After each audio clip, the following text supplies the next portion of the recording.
All right, get ready for a deep dive into some seriously spooky history. We got a YouTube video from Amy Script called World's Most Haunted Prison We Spent the Night Alone. Terrifying. About paranormal investigators exploring Shepton Mallet Prison in England. It looks intense. It does. Almost 500 years of history, executions, harsh punishments, and of course, restless spirits. Wow. Brutal dungeon conditions, a condemned man's cell, and even a ghostly white lady roaming the halls. This isn't just your typical haunted house, though, is it? Yeah. Shepton Mallet, every corner of it seems to be steeped in a chilling past. Exactly. So let's unpack this video, explore the history and the hauntings, and see if we can, separate the fact from the spooky speculation. Sounds like a plan. Now, the video mentions that Shepton Mallet Prison first opened its doors in 1625. Oh, wow. Making it one of England's oldest. Imagine that just a few decades after Shakespeare was alive and writing plays, this place was already holding prisoners. Wow, that really puts things into perspective. And it wasn't exactly, a cushy stay either. The video talks about how initially men, women, and children were all imprisoned together. Oh, God. In terrible conditions. That's hard to even fathom that kind of environment. Yeah. Not surprisingly, disease was rampant. But as we move through the centuries, Shepton Mallet, like most prisons, started to change. Yeah. By 1790, they expanded, separated genders, and brought in hard labor as a punishment. The video touches on the different types of hard labor, but, they sound more like torture than rehabilitation. Yeah. The treadwheel, breaking stones, endlessly hauling water. Right. These tasks were designed to break a person's spirit. Yeah, you've hit a key point there. Back then, the concept of prison was, less about reform and more about just punishment, plain and simple. And of course, we can't forget about the executions. The video highlights Shepton Mallet's history with both hangings and firing squads. The firing squad element is particularly interesting because it, kind of points to a period when the U.S. military occupied the prison during wartime. Oh, interesting. The video specifically mentions 2 men executed by firing squad. It's almost hard to grasp the sheer weight of history in a place like that. And then there's that detail that really sent chills down my spine. Countless burials beneath the prison yard and the cells themselves. Okay, gosh. To think that history is literally beneath your feet. That's a powerful image, isn't it? Yeah. It really drives home how many lives, often ending tragically, played out within those walls. But speaking of tragic ends, let's shift gears to the hauntings that the video focuses on. Okay, on to the ghost stories. Probably the most well-known is the White Lady, often seen in a wing. She's become a bit of a legend, hasn't she? Yeah. The story goes that she was a woman imprisoned for murdering her fiancé, awaiting execution in the town square. The night before her execution, she was allowed to wear her wedding dress, and then the next morning, the guards found her lifeless, still in the dress. So tragic and a little romantic in a twisted way. Yeah, it's a classic ghost story setup. Yeah. A tragic figure, a sudden death, and unanswered questions. It's no wonder those kinds of stories become attached to places like Shepton Mallet. Absolutely. It's like the perfect recipe for a haunting. And then there are, the less defined spooks. The video talks about shadow figures lurking all over the prison, creating this constant feeling of unease. Shadow figures are a frequent theme in paranormal reports, aren't they? Yeah. It's that primal fear, the feeling of being watched, of something unseen lurking just beyond your vision. Definitely creepy. But it gets even creepier with the alleged poltergeist activity. The video mentions unexplained noises, objects moving, people being touched, and even stories of physical attacks. Right. There's even a tale of a former staff member being burned, possibly by the ghost of a hanged prisoner. Wow. Yeah.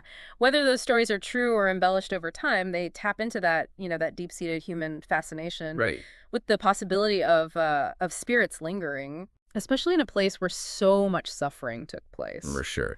Okay, so we've got the backdrop of Shepton Mallet's grim history and the stories surrounding it.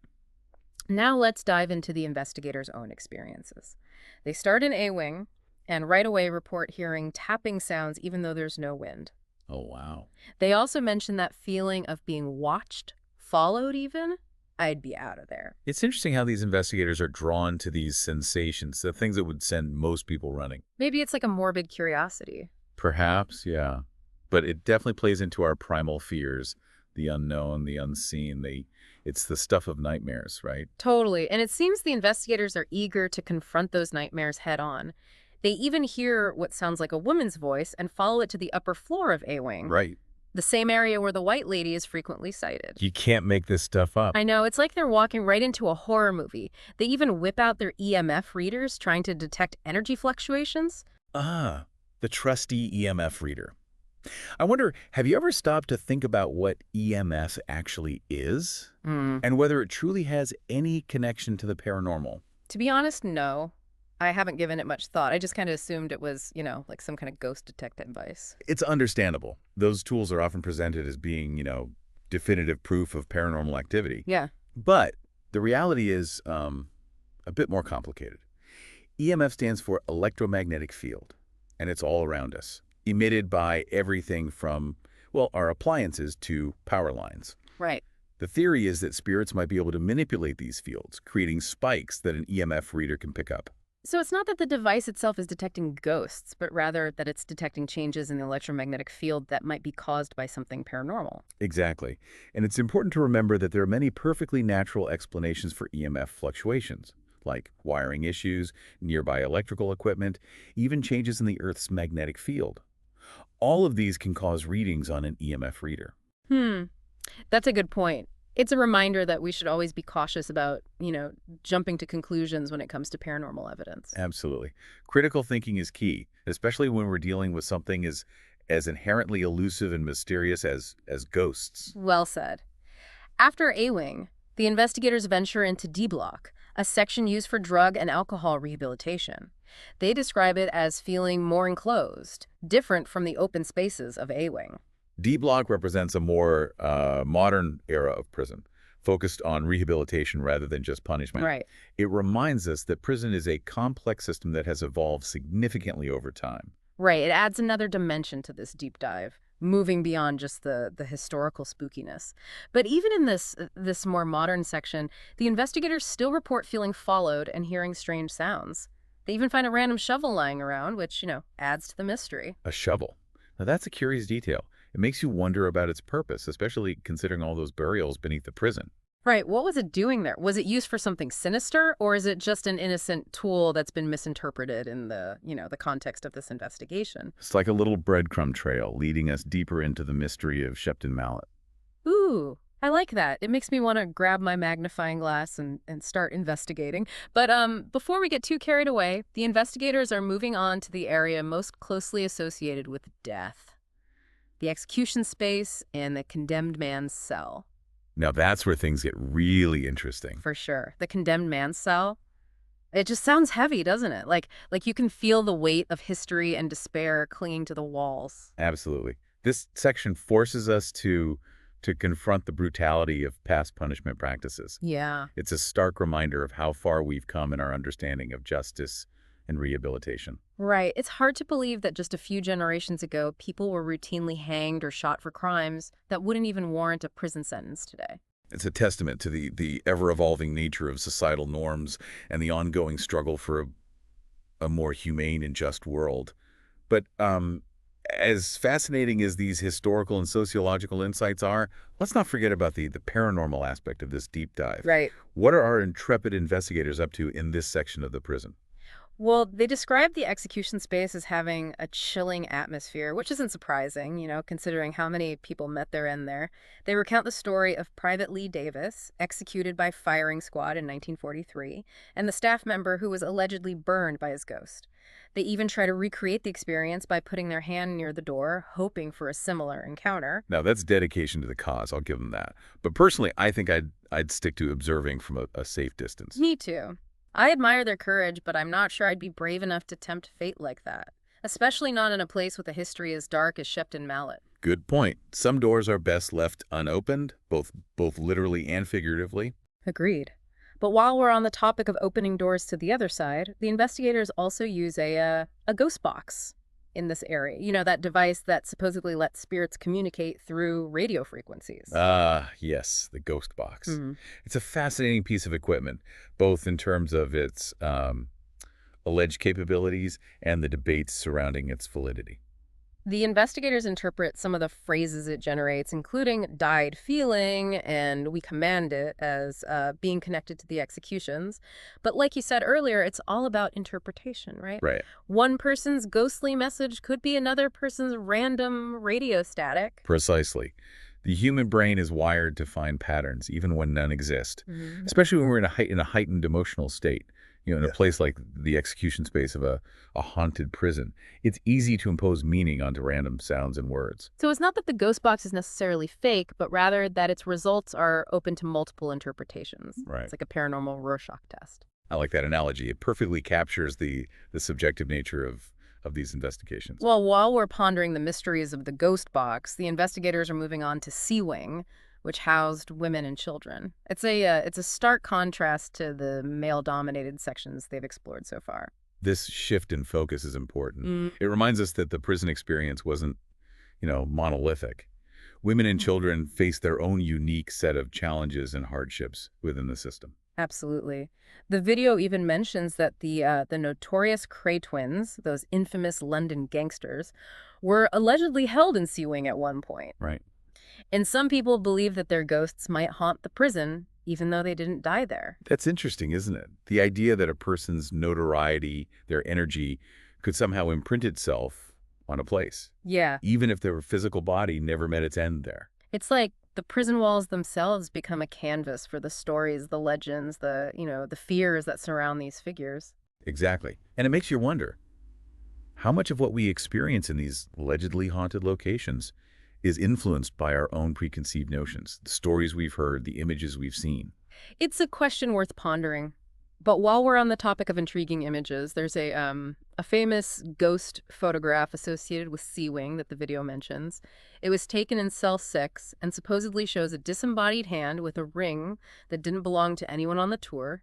Some people think it could be connected to Ronnie Cray. Ooh. Yeah. That's a classic ghost story element, the, Uh-huh. the mysterious photograph with an unexplainable anomaly. Right. It immediately sparks curiosity and invites us to Yeah. speculate about its origins. Right. It's like a visual riddle that we're compelled to solve. Right. And the connection to Ronnie Cray adds another layer of intrigue, weaving together the history of the prison with the potential for paranormal activity. It's a brilliant example of how ghost stories often blend fact and fiction, history and folklore to create a narrative that's both captivating and unsettling. Totally agree.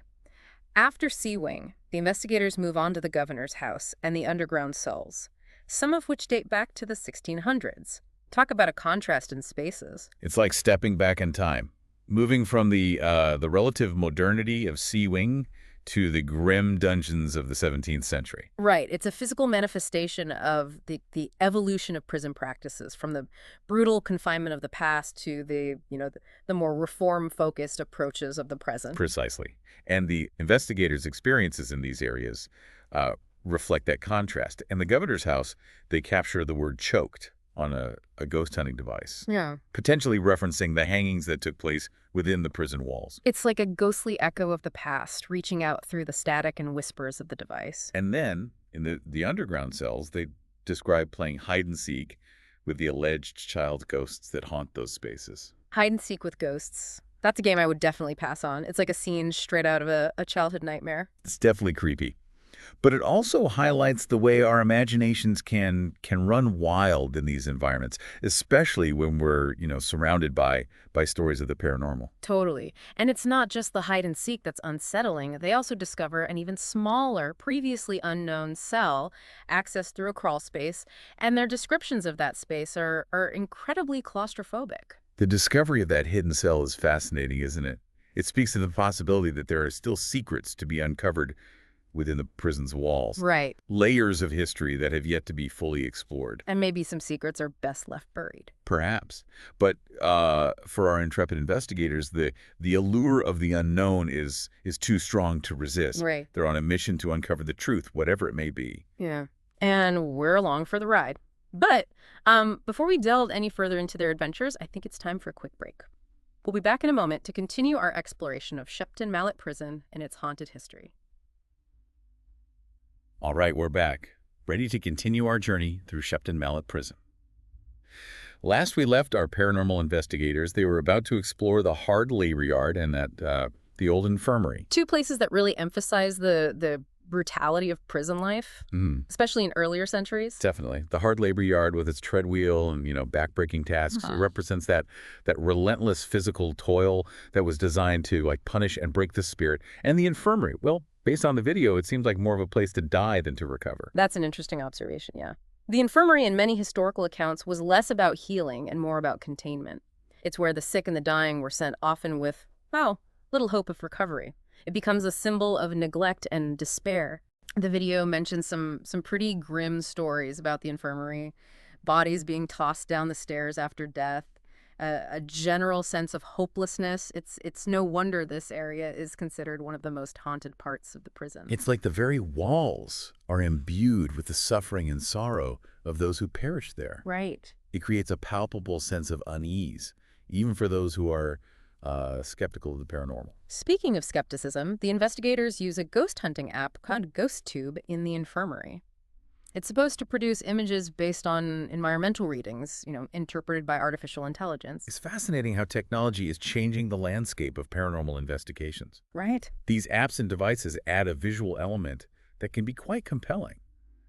But it's essential to remember that their interpretations are, well, often subjective and open to debate. Right. It's like adding another layer of interpretation on top of something that's already inherently subjective.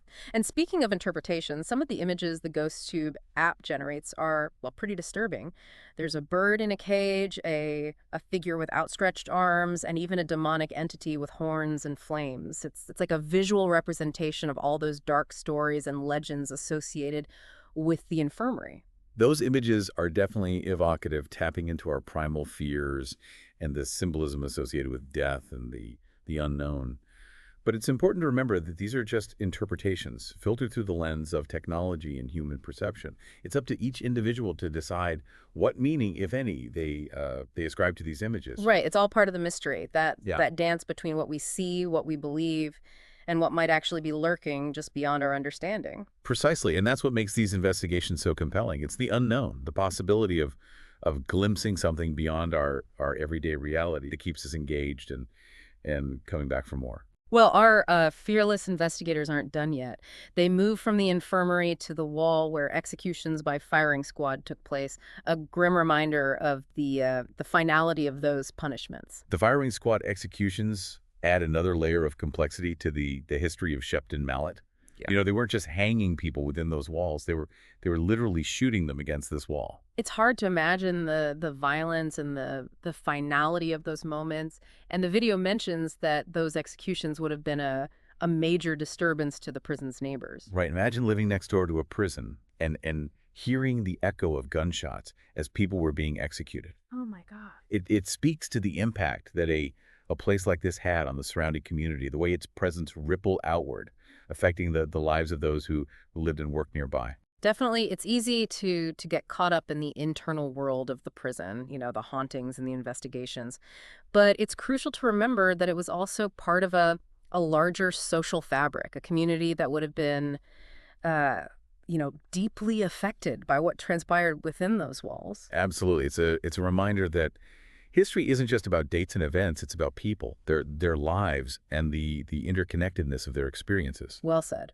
Now, after visiting the firing squad wall, the investigators briefly return to A Wing, where they capture a strange image on their camera. But they quickly move on to B Wing to attempt communication using a ghost box in cell 8. And here's where it gets interesting. They report that their camera battery suddenly drains, which they, of course, interpret as paranormal activity. The sudden battery drain is a classic trope in paranormal investigations. It's often presented as evidence of spirits drawing energy from electronic devices. Right. But isn't it possible that there are more mundane explanations, like maybe the battery was just old, or maybe the cold temperatures affected its performance? You're absolutely right to be skeptical. It's important to consider all possible explanations before jumping to paranormal conclusions. And with something like a battery drain, there are many factors that could be at play. Temperature, age of the battery, even the way the device is being used can all affect battery life. So while it's, tempting to attribute the battery drain to ghosts, it's it's more likely that there's a perfectly rational explanation. Exactly. It's a reminder that we should always approach these investigations with a critical eye, considering both the paranormal and the mundane possibilities. Well said. Now our investigators, undeterred by the battery drain, move on to another piece of ghost hunting technology, the SLS camera, a device that supposedly detects human-like forms. They even try to make the figures dance. The SLS camera is another example of how technology is changing the way we approach paranormal investigations. It creates these stick figure representations of potential entities, which can be quite compelling visually, but its interpretations are still being debated. Right. It's all about pattern recognition, both for the device and for the human eye. And when you're looking for evidence of the paranormal, it's easy to see what you want to see, even if it's, just random noise or a trick of the light. Exactly. Our brains are wired to seek patterns, to make sense of the world around us. And in a context like a paranormal investigation where we're already primed to believe in the possibility of the unseen, those patterns can take on a whole new meaning. It's fascinating, isn't it, how our beliefs and expectations can influence our perceptions, even when we're trying to be objective. Absolutely. It highlights the subjective nature of these investigations and the importance of considering all possible explanations, both paranormal and mundane. Well, while we're pondering the complexities of perception, our investigators are having some more subjective experiences of their own.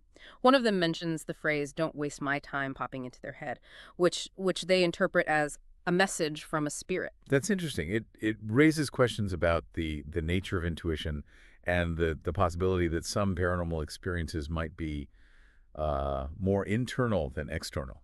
Perhaps it's not always about ghosts communicating directly with us, but rather about our own subconscious minds picking up on subtle cues or energies. Right. It's like our intuition might be acting as a kind of sixth sense, alerting us to something that our conscious minds haven't yet processed. It's a fascinating possibility, and it's something that many paranormal researchers are exploring.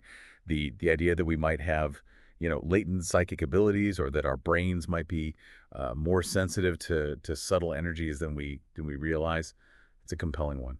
Definitely. It adds a whole new dimension to the field of paranormal research, moving beyond just the external evidence and delving into the internal world of the investigator. Exactly. It's not just about what we see and hear, but also about what we feel, what we sense, what our intuition tells us. Well said.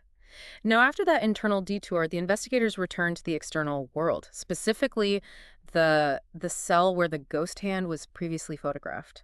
They report hearing faint voices and experiencing a sudden smell of flowers, which they believe might be connected to the White Lady. Smell is a powerful sense, directly linked to the limbic system, the part of our brain responsible for emotions and memory. Right. It's no wonder that certain smells are often associated with paranormal experiences. Right. It's like a sensory trigger, transporting us back to a specific time or place, evoking feelings and memories that we might not even be consciously aware of. And in a place like Shepton Mallet, with its long history of suffering and death, those smells can take on a whole new meaning. A sudden whiff of flowers might seem innocent enough, but in this context, it's easy to interpret it as a sign of something otherworldly. Absolutely. It adds another layer of intrigue to the investigation, blurring the lines between the sensory and the supernatural. And speaking of blurring lines, our investigators are about to take things to a whole new level. They decide to split up, with one exploring the old infirmary alone, and the other spending time in one of those cramped 1600 cells. Ooh, that's when things start to get really creepy. Talk about amping up the fear factor. Isolation, darkness, and a history steeped in the paranormal. It's the perfect recipe for a spine-tingling encounter. It's a bold move on their part, putting themselves in such vulnerable positions. But it also speaks to their dedication to the investigation, their willingness to push the boundaries of their comfort zones in pursuit of the unknown. Right. It's like they're saying, okay, spirits, we're here, we're listening, show us what you've got. Exactly. And based on the video, it seems like the spirits might have been listening. The investigator in the cell reports hearing the phrase "disgusting" through their ghost hunting device, while the investigator in the infirmary encounters a creepy doll and captures even more disturbing images with the ghost tube app. It's like the intensity of the investigation is ramping up, energy is shifting, and the potential for paranormal activity is reaching a fever pitch. The investigator in the infirmary also mentions a strong putrid smell, which prompts the response revolting on their ghost hunting device. And then, as if that wasn't creepy enough, they report hearing footsteps and experiencing a tap on their arm while in the dark. Okay, now I'm officially spooked. Being alone in the dark in a place like that with all those stories and that unsettling energy, it would take a lot of courage to stay calm and collected in that situation. Absolutely, and it's fascinating how our brains try to make sense of those unfamiliar sensory inputs in such heightened states of anxiety. A sound, a touch, a smell. It's all amplified, distorted, and our minds scramble to create a narrative that explains what's happening. It's like our primal instincts take over, and we're suddenly back in the days when darkness meant danger, when every rustle in the shadows could be a predator lurking, ready to pounce. It's a reminder that while we may have evolved intellectually and technologically, we still carry within us that ancient fear of the unknown, that deep-seated instinct for self-preservation. And in a place like Shepton Mallet, those instincts are pushed to their limits. Right. It's not just about intellectual curiosity anymore. It's about confronting our deepest fears, testing the boundaries of our courage, and facing the possibility that something truly otherworldly might be lurking just beyond our perception. And on that chilling note, I believe it's time to move on to the final chapter of this paranormal adventure. The investigators are about to embark on the ultimate challenge, Yeah. spending the night alone in different parts of the prison. Ooh, I can't wait to hear what happens. All right, we're back, and things are about to get really interesting. Remember, our investigators are about to spend the night alone in different parts of Shepton Mallet. It's like the ultimate test of courage in a paranormal investigation, isn't it? To face the darkness alone, surrounded by all those stories and that unsettling energy. One investigator chooses cell 8 in B Wing, at least it has an old mattress, but the other, well, they go for the condemned man's cell. Wow. Talk about going all in. It's like they want to experience the heart of the haunting, not just observe it from a distance. And throughout the night, the investigator in that cell uses their ghost hunting device and gets some pretty interesting responses. Children, stupid, it's coming, and the morning. Each word is like a little puzzle piece. Makes you think about all the different layers of Shepton Mallet's history. Right, like children brings to mind those early days when kids were in prison there. And stupid maybe suggests regret, remorse from some of the inmates. It's haunting how these fragments, even if there are just random words, connect to the prison's past. And then there are the responses that seem clearly linked to the executions. It's coming, and the morning. Right. As if the spirits are reliving those final moments. And it gets even creepier. The investigator stands in the doorway of that cell at 8 a.m., the time executions would have happened, and asks for a sign. And they actually capture a photo of a figure in a dungeon with a bag over their head. It's such a chilling image. It really brings home the brutality of those executions, the dehumanizing aspect of it all. And the investigator in B Wing, even though they didn't have such a dramatic encounter, they still report feeling a presence, hearing noises throughout the night. It really does seem like no part of Shepton Mallet is untouched by its past. So there you have it, our deep dive into Shepton Mallet Prison. We've explored its grim history, from those early days with men, women, and children all crammed together, to the brutal hard labor and executions. We've looked at those chilling ghost stories, the white lady, the shadow figures, those unexplained noises and touches. And we followed those paranormal investigators as they tried to capture evidence, using their EMF readers, ghost boxes, SLS cameras. It makes you think about how we try to make sense of the unknown, whether through technology, stories, or just our own intuition. Right. Is Shepton Mallet truly haunted?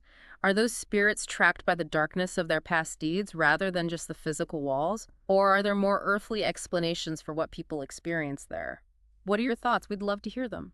Until next time, keep exploring, keep questioning, and keep an open mind to all the mysteries out there.